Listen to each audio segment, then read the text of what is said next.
ವೀಕ್ಷಕರೇ ನಮಸ್ಕಾರ. 500 ಕೋಟಿಯ ಆಫರ್ ಕೊಟ್ಟಿದ್ದು ನೇಪಾಳ ತಂಡ. ಇನ್ನು ವೀಕ್ಷಕರೇ ಬಳಿಕ ಮೊಹಮ್ಮದ್ ಸಿರಾಜ್ ಅವರು ರಾತ್ರೋರಾತ್ರಿ ನೇಪಾಳ ತಂಡದ ನಾಯಕರಾಗಿದ್ದಾರೆ. ಹೌದು ವೀಕ್ಷಕರೇ, ಟೀಮ್ ಇಂಡಿಯಾ ತಂಡದ ವೇಗದ ಬೌಲರ್ ಆಗಿದ್ದ ಮೊಹಮ್ಮದ್ ಸಿರಾಜ್ ಅವರು ಇದೀಗ ನೇಪಾಳ ತಂಡವನ್ನು ಸೇರಿಕೊಂಡಿದ್ದಾರೆ. ಹೌದು ವೀಕ್ಷಕರೇ, ಪ್ರಮುಖವಾಗಿ BCCI ಮಂಡಳಿಯು ಚಾಂಪಿಯನ್ಸ್ ಟ್ರೋಫಿಗೆ ಸೇರಿಸಿಕೊಳ್ಳದ ಕಾರಣ ಇದೀಗ ಮೊಹಮ್ಮದ್ ಸಿರಾಜ್ ಅವರು ನೇಪಾಳ ತಂಡದ ಪಾಲಾಗಿದ್ದಾರೆ. ವೀಕ್ಷಕರೇ, ಈ ವಿಡಿಯೋದ ಸಂಪೂರ್ಣ ಅಪ್ಡೇಟ್ಸ್ ಬಗ್ಗೆ ತಿಳಿಯೋದಕ್ಕಿಂತ ಮುಂಚಿತವಾಗಿ ಮೊಹಮ್ಮದ್ ಸಿರಾಜ್ ಅವರಿಗೆ BCCI ಮೋಸ ಮಾಡಿದೆಯಾ ಅಥವಾ ಇಲ್ವಾ ಎಂಬುದನ್ನು ಕಾಮೆಂಟ್ ಬಾಕ್ಸಲ್ಲಿ ದಯವಿಟ್ಟು ವ್ಯಕ್ತಪಡಿಸಿ. ಹೌದು ವೀಕ್ಷಕರೇ, ಹಿಂದೆ ಆಡಿದಂಥ ODI ಪಂದ್ಯಗಳಲ್ಲಿ ಮೊಹಮ್ಮದ್ ಸಿರಾಜ್ ಅವರು ಭರ್ಜರಿಯಾಗಿ ಪ್ರದರ್ಶನ ನೀಡಿ ಟೀಮ್ ಇಂಡಿಯಾ ತಂಡಕ್ಕೆ ಪಂದ್ಯವನ್ನು ಗೆಲ್ಲಿಸಿಕೊಟ್ಟಿದ್ದರು. ಇನ್ನು ವೀಕ್ಷಕರೇ, ಈ ಒಂದು ಪ್ರದರ್ಶನವನ್ನು ನೋಡಿದ BCCI ಮಂಡಳಿಯು ಇದೀಗ ಚಾಂಪಿಯನ್ಸ್ ಟ್ರೋಫಿಗೆ ಮೊಹಮ್ಮದ್ ಸಿರಾಜ್ ಅವರನ್ನು ಡ್ರಾಪ್ ಮಾಡಿದೆ. ಇನ್ನು ವೀಕ್ಷಕರೇ, ಈ ಒಂದು ಕಾರಣದಿಂದ ಮೊಹಮ್ಮದ್ ಸಿರಾಜ್ ಅವರಿಗೆ ನೇಪಾಳ ತಂಡವು 500 ಕೋಟಿಯ ಆಫರ್ ಕೊಟ್ಟಿದೆ. ವೀಕ್ಷಕರೇ, ಇದರ ಬಗ್ಗೆ ಸಂಪೂರ್ಣ ಅಪ್ಡೇಟ್ಸ್ ತಿಳಿಯೋದಕ್ಕಿಂತ ಮುಂಚಿತವಾಗಿ ನೀವು ಅಪ್ಪಟ ಮೊಹಮ್ಮದ್ ಸಿರಾಜ್ ಅವರ ಫ್ಯಾನ್ಸ್ ಆಗಿ ಕಂಡು ಬಂದಲ್ಲಿ ದಯವಿಟ್ಟು ಈಗಲೇ ವಿಡಿಯೋಗೊಂದು ಲೈಕ್ನ ವ್ಯಕ್ತಪಡಿಸಿ. ಹಾಗೆ ಇದೇ ರೀತಿ ಪ್ರತಿಕ್ಷಣದ ಅಪ್ಡೇಟ್ಸ್ಗಾಗಿ ದಯವಿಟ್ಟು ನಮ್ಮ ಚಾನಲ್ನ ಈಗಲೇ ಸಬ್ಸ್ಕ್ರೈಬ್ ಮಾಡಿಕೊಂಡು ಆಲ್ ನೋಟಿಫಿಕೇಶನ್ ಆನ್ ಮಾಡಿಕೊಳ್ಳಿ. ಹೌದು, ಟೀಮ್ ಇಂಡಿಯಾ ತಂಡದ ಪ್ರಮುಖ ವೇಗದ ಬೌಲರ್ ಆಗಿದ್ದ ಮೊಹಮ್ಮದ್ ಸಿರಾಜ್ ಅವರು 3 ಫಾರ್ಮ್ಯಾಟ್ಗಳಲ್ಲಿ ಉತ್ತಮವಾಗಿ ಪ್ರದರ್ಶನ ನೀಡುತ್ತಾ ಟೀಮ್ ಇಂಡಿಯಾ ತಂಡಕ್ಕೆ ಪಂದ್ಯವನ್ನು ಗೆಲ್ಲಿಸಿಕೊಡುತ್ತಿದ್ದರು.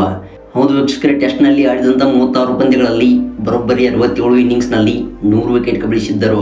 ಇನ್ನು ವೀಕ್ಷಕರೇ, ODI ಫಾರ್ಮ್ಯಾಟ್ನಲ್ಲಿ ಆಡಿದಂಥ 44 ಪಂದ್ಯಗಳಲ್ಲಿ 71 ವಿಕೆಟ್ ಕಬಳಿಸಿದರೆ T20 ಐಸ್ನಲ್ಲಿ 14 ವಿಕೆಟ್ ಕಬಳಿಸಿದ್ದರು. ಇನ್ನು ವೀಕ್ಷಕರೇ, ಇದೇ ರೀತಿಯಾಗಿ FCಯಲ್ಲಿ 264 ವಿಕೆಟ್ ಕಬಳಿಸಿದರೆ ಲಿಸ್ಟ್ ಎನಲ್ಲಿ 152 ವಿಕೆಟ್ ಕಬಳಿಸಿದ್ದರು. ಅದೇ ರೀತಿಯಾಗಿ ವೀಕ್ಷಕರೇ, T20ನಲ್ಲಿ 160 ವಿಕೆಟ್ ಕಬಳಿಸುವ ಮೂಲಕ ಟೀಮ್ ಇಂಡಿಯಾ ತಂಡಕ್ಕೆ ಸಾಕಷ್ಟು ಪ್ರದರ್ಶನವನ್ನು ನೀಡಿದ್ದಾರೆ. ಇನ್ನು ವೀಕ್ಷಕರೇ, ಈ ಒಂದು ಪ್ರದರ್ಶನವನ್ನು ನೋಡಿದ BCCI ಮಂಡಳಿಯು ಇದೀಗ ಚಾಂಪಿಯನ್ಸ್ ಟ್ರೋಫಿಗೆ ಮೊಹಮ್ಮದ್ ಸಿರಾಜ್ ಅವರನ್ನು ಡ್ರಾಪ್ ಮಾಡಿದೆ. ಹೌದು ವೀಕ್ಷಕರೇ, ಇವರ ಒಂದು ಸ್ಥಾನದಲ್ಲಿ ಹರ್ಷದೀಪ್ ಸಿಂಗ್ ಹಾಗೂ ಹರ್ಷಿತ್ ರಾಣಾ ಅವರಿಗೆ ಚಾನ್ಸ್ ಕೊಟ್ಟಿದ್ದಾರೆ.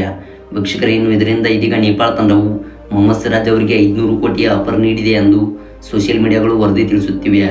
ಇನ್ನು ವೀಕ್ಷಕರೇ, ಮೊಹಮ್ಮದ್ ಸಿರಾಜ್ ಅವರು 500 ಕೋಟಿಯ ಆಫರ್ ಕೊಡುತ್ತೇವೆ ಅಂದಾಗ ಅವರು ಹೇಳಿದಂಥ ಮಾತುಗಳು. ಹೌದು ವೀಕ್ಷಕರೇ, ಮೊಹಮ್ಮದ್ ಸಿರಾಜ್ ಅವರು ಹೇಳಿದ್ದು, BCCI ಮಂಡಳಿಯು ಈ ಒಂದು ಟೂರ್ನಿಯಿಂದ ಹೊರಗೆ ಇಟ್ಟಿರಬಹುದು, ಆದರೆ ನಮ್ಮ ದೇಶವನ್ನು ಬಿಟ್ಟು ನಾನು ಯಾವುದೇ ಬೇರೆ ದೇಶಕ್ಕೆ ಆಡುವುದಿಲ್ಲ. ಹೌದು, ನೇಪಾಳ ತಂಡವು ನನಗೆ ಆಫರ್ ಕೊಟ್ಟಿತ್ತು, ಆದರೆ ಈ ಒಂದು ಆಫರನ್ನು ನಾನು ಸ್ವೀಕರಿಸುವುದಿಲ್ಲ. ಹೌದು, ನನ್ನ ಕ್ರಿಕೆಟ್ ಕರಿಯರ್ನಲ್ಲಿ ನಾನು ಬೆಳೆಯಲು ಕಾರಣ ಭಾರತ ತಂಡ, ಮತ್ತು ನಾನು ಭಾರತ ತಂಡವನ್ನು ಬಿಟ್ಟು ಯಾವುದೇ ದೇಶಕ್ಕೆ ಕೂಡ ಆಡುವುದಿಲ್ಲ.